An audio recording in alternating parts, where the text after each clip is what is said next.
पूरा दिल्ली एनसीआर प्रदूषण की मार झेल रहा है। प्रदूषण से रोकथाम की तमाम कोशिशों के नाकाम होने के बाद दिल्ली सरकार ने प्राइवेट ऑफिसेज को 50% ऑन साइट वर्क फोर्स के साथ काम करने की सलाह दी है। यानी कि 50% कर्मचारियों को वर्क फ्रॉम होम की सलाह दी गई है। पर्यावरण मंत्री मनजिंदर सिंह सिरसा ने इस बात की जानकारी दी।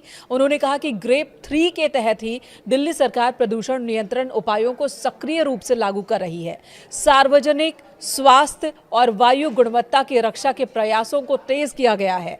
एमसीडी ऑफिस सुबह 8:30 बजे से शाम 5 बजे तक कार्य करेंगे, जबकि दिल्ली सरकार के कार्यालय सुबह 10 बजे से शाम 6:30 बजे तक खुलेंगे। आपको बता दें, दिल्ली एनसीआर में अगले 10 दिन के लिए AQI की वार्निंग जारी की गई है।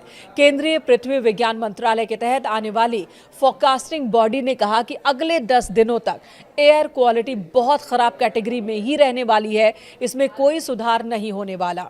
जिसके बाद डिसीजन सपोर्ट सिस्टम यानी कि DSS के मुताबिक दिल्ली के PM 2.5 लेवल में अलग अलग पॉल्यूशन सोर्स की जानकारी मिली है।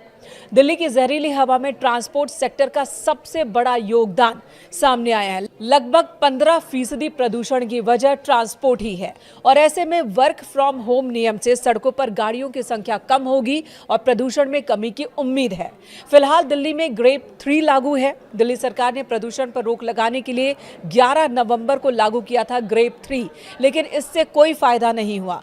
AQI स्तर में कोई सुधार देखने को नहीं मिला, जिसके बाद अलग स्टेशंस की बात करें तो AQI 400 के पार ही दर्ज किया गया है और यही वजह कि ग्रेप 3 को और ज्यादा सख्त किया जा रहा है। फिलहाल ग्रेप 4 लागू नहीं है, लेकिन सरकार इसके नियमों को ग्रेप 3 के तहत ही लागू कर रही है और इन्हीं में से एक फैसला है दफ्तरों में लोगों की संख्या कम करना, यानी कि 50% कर्मचारियों के साथ काम करने का ये फैसला। CAQM ने अपने लेटेस्ट नोटिस में कहा कि CAQM ने 21 नवंबर 2025 को ग्रेप शेड्यूल को रिवाइज किया है ताकि इसे और सख्त बनाया जा सके। दिल्ली एनसीआर में एयर क्वालिटी को बहुत ज्यादा खराब होने से रोका जा सके। सुप्रीम कोर्ट के प्रपोजल को मंजूरी देने के बाद यह फैसला लागू किया गया है और इसके तहत गैर जरूरी निर्माण कार्यों पर रोक लगाई गई है। खुदाई और BS4 वाहनों पर पहले से ही प्रतिबंध है। नियमों को और सख्त किया जा रहा है। ऑफिसेज को भी ये कहा गया कि चाहे वो प्राइवेट हो या सरकारी दफ्तर, वहां 50% वर्कफोर्स के साथ ही काम करें।